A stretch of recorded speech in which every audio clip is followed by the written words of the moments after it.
आप लोगों को बता दें कि खेसारी लाल यादव स्टाइल बाजार में जो कि दरभंगा में आज आने वाले थे और आज आने से पहले खेसारी लाल यादव और आकांक्षा पूरी दो रील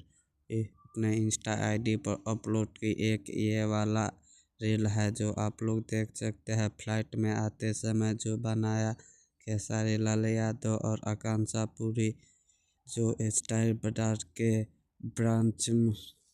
अंदर है, जो कि स्टाइल बाजार का प्रमोशन करने गए और वहां पे खेसारी लाल यादव और आकांक्षा पूरी को मेखला के चादर के साथ सम्मानित किया गया और खेसारी लाल यादव ने बहुत ही ज़्यादा उस पर एक गाना भी लाया था स्टाइल बाजार पे। आप लोगों को बता दें कि खेसारी लाल यादव